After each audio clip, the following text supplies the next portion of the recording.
This is a Sports Catastrophe production.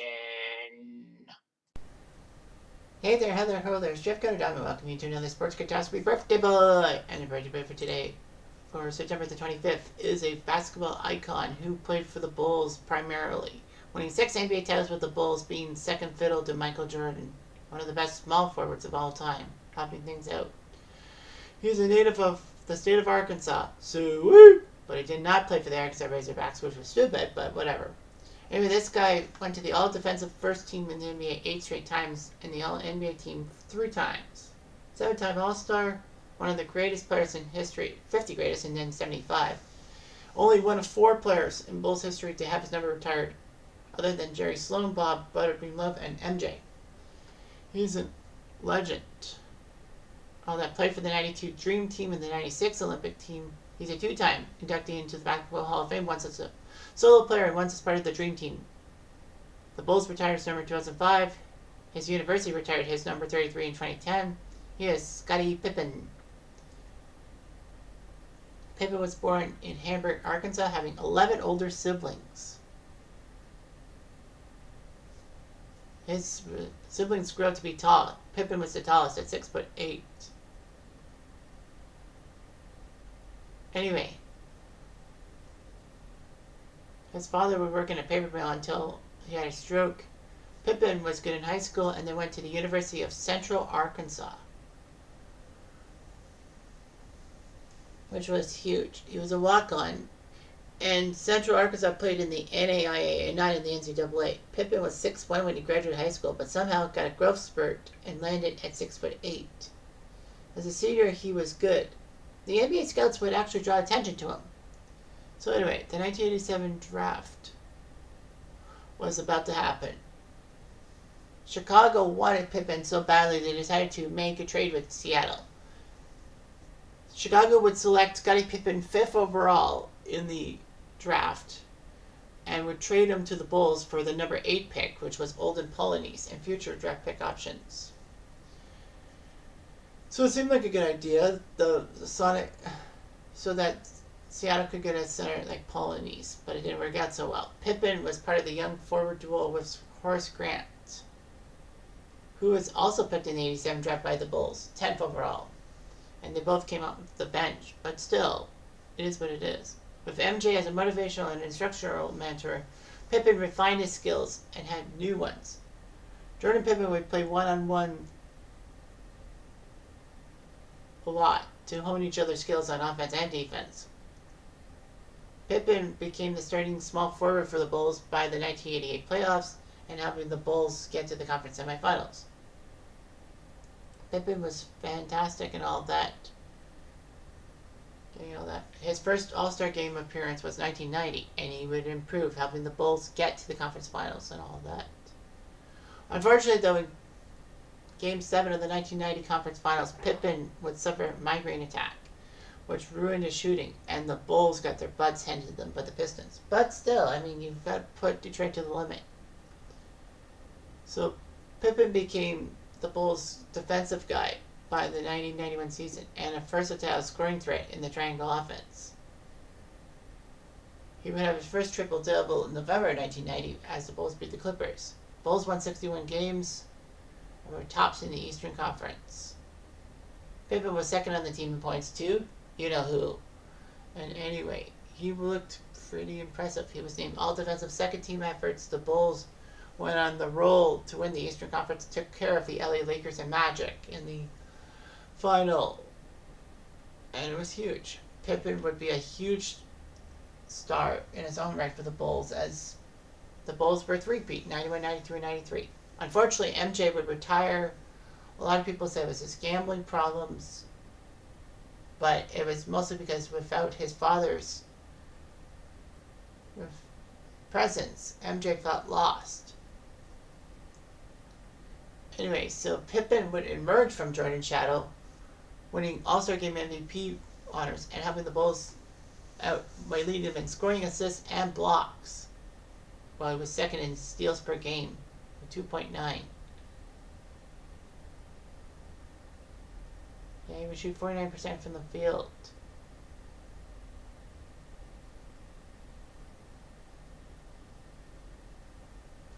So anyway, he finished third in MVP voting, and the Bulls had 55 wins, which was pretty good. Well, the Bulls had Tony Kukoc, Steve Kerr, and Luke Longley be added to the team with MJ gone. Pippen showed he was kind of a prima donna. In Game 3 of the conference semis with the Bulls and Knicks, the Bulls were down 2-0, and Phil Jackson needed a big play and designed the last play for Tony Kukoc with Pippen to inbound the basketball to Kukoc. But Pippen didn't like it and decided to sit down. Fortunately, though, Kukoc did win the game, but Phil Jackson was not too happy and all of that. However, that wasn't the last we heard about the Bulls Knicks involving Pippen. Game 5, Hubert Davis attempted a three-pointer, which was defended by Pippen. And they said that Pippen had made contact with Davis, even though TV replay said that it was made after the ball was released. Unfortunately, that helped the Knicks win the game 87-86 and gave the Knicks a 3-2 series lead, which they won Game 7. All of that. So, anyway, unfortunately, though, the league supervisor of officials did agree with Hugh Hollins, the referee who made that call and all that. Phil Jackson was fined $10,000 for comparing the loss to the 1972 Summer Olympics gold medal game controversy, which the Soviets won on an illegal play against the Americans. However, Pippen was the hero and all of that, forcing in Game 7. Pippen did score 20 points and 16 rebounds, but the Bulls lost by 10. The Knicks would go on to lose the finals to Houston. There were rumors that Chicago was going to trade Pippen because of his actions. Rumors were that Pippen was going to go to Seattle, the team that should have had him in the first place, in exchange for Shawn Kemp. They would move Kukoc into the small forward position, and Kemp would be the power forward, as Horace Grant would leave the Bulls. Unfortunately, Pippen would remain a Bull, and the Seattle fans would be happy that Shawn Kemp stayed in Seattle. Grant would leave for Orlando nevertheless, and the Bulls didn't play that well for all that. They were actually 3 games above 500, almost missing the playoffs, but thanks to MJ coming back, the Bulls were 13-4 and made the playoffs. Still, Pippen did pretty well for himself, leading the Bulls in every statistical category: points, rebounds, assists, steals, and blocks. The only players to do that were Dave Cowens, Kevin Garnett, LeBron, Giannis, and Nikola Jokic. Anyway, MJ came back and the Bulls were back to being the team they were. We've put up a 72-win season in 96, winning the title against Seattle, and MJ crying because, he went out on Father's Day. And you know where his father was. Pippen actually became the first player to win an NBA title and an Olympic medal in the same year twice, helping the U.S. win the Olympics in Atlanta. He did it in 92 as Bulls in the U.S., but 96 he did that too. Pippen was part of the 50 greatest players in NBA history ceremony and all that.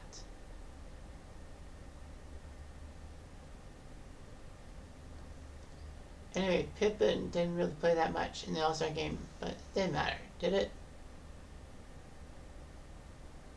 Pippen and Jordan, by the end of 97, were forced to have a shoulder a lot of the load, as Bill Wennington, Dennis Rodman, and Tony Kukoc would all suffer injuries. Despite that, the Bulls won 69 games and won the title again.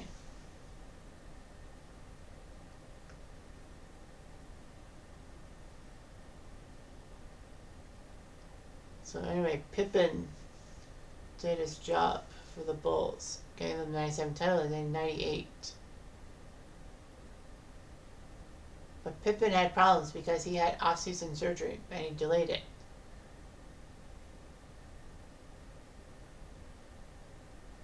The Bulls wanted to trade Pippen because he was thinking about himself, not the team and all that. Fortunately, though, Pippen did resign with the Bulls and helped them win their second three-peat sixth title. But the Bulls, before the start of the truncated 1999 season, traded him to Houston for Roy Rogers, not the cowboy, but the basketball player, and a second-round pick in the 2000 draft, which they used on Jake Fosco. This was huge, how Houston would pick up Pippen and all that. I mean, Pippen would put up $11 million, almost 4 times or so than what he did with the Bulls. So anyway, Pippen joined Hakeem and Charles Barkley on the Rockets, trying to get to the final and doing all that. Well, the Rockets would finish 5th in the Western Conference and lost to the Lakers in the first round. Pippen actually expired a desire to be traded, even though that it was only 1 year and all that. Pippen wanted to leave. And he was unapologetic towards Charles Barkley, who was upset that Pippen would ask for a trade. Pippen said that he didn't really have a desire to win. After all, he did win 6 NBA titles. And Barkley was being selfish. He wanted to play for the Lakers. But Pippen was traded to Portland, in which Houston got Stacey Ackman, Kelvin Cato, Ed Gray, Carlos Rogers, Brian Shaw, and Walt Williams. Not really helpful except for Cato. Pippen would become the starting small forward for Portland, alongside Rasheed Wallace and Steve Smith. He looked pretty impressive and all that. The Trailblazers would face the Bulls on January 3rd, 2000, and Pippen got his video tribute. It was emotional. Portland won 59 games and took 3rd place in the conference. They took care of Minnesota and Utah in the playoffs, and then they were stretched to Game 7 against the Lakers, in which the Blazers actually had a 15-point lead in the 4th quarter, and you're thinking, game, set, match. Portland's going to the NBA Finals. Wrongo. They choked. As Kobe and Shaq would shoot the balls, Portland missed like 12, 13 straight shots. Pippen struggled, only getting 12 points and 10 rebounds. The Lakers won that game, of course. Pippen had tendonitis in his shooting arm, and that was kind of brutal and all that. The Blazers would not come through as well. Pippen would actually leave the Trailblazers and go back to Chicago, where it all began for him. Pippen signed a 2-year, $10 million deal, and he had to have a veteran role in the team to guide the Bulls team and all that. His final game as a player was February 2nd, 2004. The Bulls did not make the playoffs, only winning 23 games. It was amazing because he went to the playoffs in 16 straight seasons, and finally he was not making the playoffs. He's 2nd in career playoff steals, only LeBron's ahead of him. Pippen would retire in 2004 and gets no retire in 2005.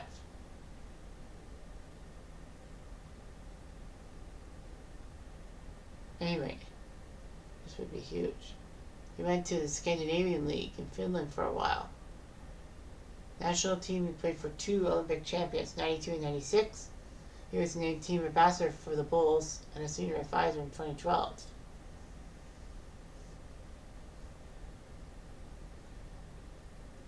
You know, he was known for his defensive abilities and probably being part of a diva and all that. But yeah, he had an 88-inch wingspan, and his defense looked pretty impressive.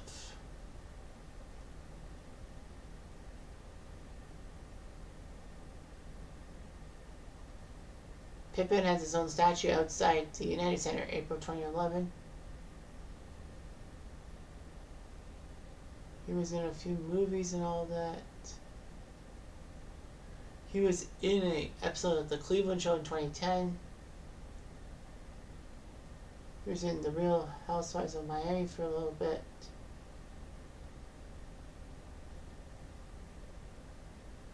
He was pretty fresh off the boat. Chicago Fire, and of course The Last Dance. And Pippen did not like his characterization and all of that, saying that Michael Jordan was trying to uplift himself and be glorified. Anyway, Scottie Pippen's first name is not Scottie as most people have it. His name on his birth certificate is Scottie Scotty. Pippen's been married twice, having had one child with his first wife, but that child died in 2021 at the age of 34, sorry. Pippen would marry Larsa, who was a Real House of Miami star, having 4 children. So they've been retired since 2021. Scottie Jr. is part of the Lakers organization. Pippen actually fathered twin daughters with his former girlfriend. One of them died 9 days after birth, unfortunately. So he fathered a lot of child with other people. And Pippen would be a poor tipper at restaurants. But anyway, in 1,178 games with Chicago, Houston, and Portland, he put up 16.1 points per game, 6.5 rebounds, and 5 assists per game. He was a good defender. Playoffs, 208 games in the playoffs. From 1988 to 2003, he was on the playoffs every year, 16 straight years, with Chicago, Houston, and Portland. Unfortunately, he won 6 titles, but other than that, what is he known for? So anyway, he led the NBA in steals in 95, 10 all-defensive honors and 8 first-team honors, just close to the record. 6-time NBA champion, 2-time Olympic gold medalist, part of the 50 and 75 greatest players of all time. And yeah, he's done pretty well for himself. And he's proving why you shouldn't sleep on this guy at all. Anyway, I'm Jeff Diamond. Adieu.